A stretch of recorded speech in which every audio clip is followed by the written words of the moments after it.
ஒரு தாயின் வழி பலவிதமான பரிசோதனைகளுக்கு பின் டாக்டரை சந்திக்க சென்றேன். இது ஒன்றும் பெரிய விஷயம் இல்லைம்மா.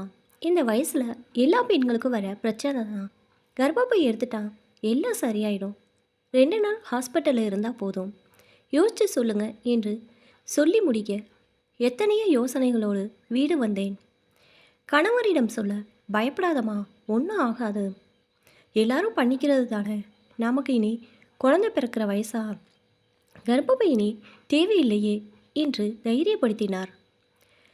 மகனிடமும் மகளிடமும் சொல்ல, இப்போ இருக்கிற அட்வான்ஸ் டெக்னாலஜியில் இதெல்லாம் ரொம்ப ரொம்ப சாதாரண ஆப்ரேஷன்மா, நகத்தை வெட்டி எடுக்கிற மாதிரி சுலபமாக பண்ணிடுறாங்க, பயப்படுறதுக்கு எதுவுமே இல்லை, தைரியமாக இருமா என்று சமாதானப்படுத்தினார்கள்.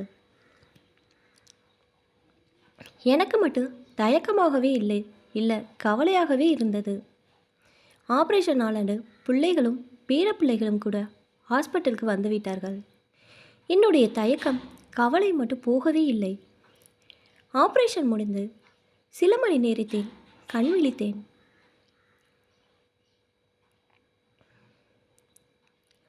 கணவர், குழந்தைகள், பேரப்பிள்ளைகள், உறவினர்கள், நண்பர்கள் என எல்லோரும் பார்க்க வந்து விட்டார்கள். ஆனால் நான் பார்க்க விரும்பியது இவர்கள் யாரையும் இல்லை. ஆப்ரேஷன் செய்து எடுக்கப்பட்ட என்னுடைய கர்ப்பப்பை பார்க்க வேண்டும் என்று தோன்றியது.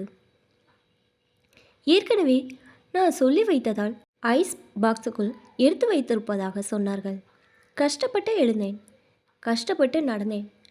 அடிவயிற்றின் வலி நடக்க முடியாமல் தடுத்தது. ஆனாலும் நடந்தேன். ஐஸ் பாக்ஸிலிருந்து வெளியே எடுத்தார்கள். பிளாஸ்டிக் பையால் சுற்றப்பட்டு இருந்தது. மெல்ல தடவியபடி தொட்டு பார்த்தேன். அழகான அந்த கருவறை அங்கங்கு வீங்கியும் முடிச்சுக்களாயும் சிறு சிறு கட்டிகளோடும் ஒரு குழந்தை போயிருந்தது. மற்றவர்களை பொறுத்தவரை இது சாதாரண கர்ப்பப்பை. என்னை பொறுத்தவரை இது என்னுடைய கடவுள். என் 4 குழந்தைகளின் பாரத்தை மட்டும்தான் நான் சுமந்திருக்கிறேன். ஆனால் பாதுகாப்பாய் சுமந்தது இந்த கருவறை தான். ஒரு தாயாக இந்த உலகத்தில் பெருமையோடு வளம் வர காரணமே இந்த கருவறை தான்.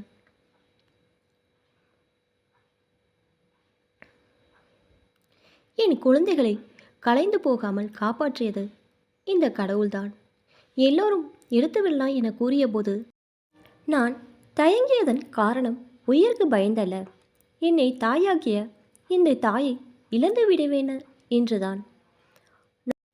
4-5 வருடங்களாய் குழந்தையின்றி நான் அலைந்த கோயில்களுக்கு தெரியும் என் வளர். மலடி என்று சொல்லி என் மாமியார் வேறு பெண் பார்க்க தேடிய போது ஏற்பட்ட ரணத்தை குணமாக்கியது இந்த கருவறைதான். முதல் குழந்தையை இழந்தது போன்ற இந்த வலியை முதலாக உணர்கிறேன்.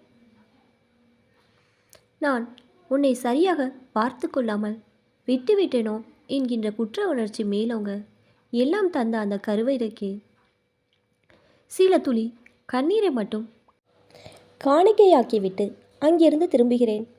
அந்த கடவுள் தந்த அத்தனை உறவுகளும் என்னை தாங்க ஓடி வருகிறது. உடல் அளவில் கொஞ்சம் லேசாகிறேன், மனது மட்டுமே கனமாகிறது. தயவு செய்து பெண்களே, உங்களை தாயாக்கும் கர்ப்பப்பையை ஆரோக்கியமாக வைத்திருங்கள்.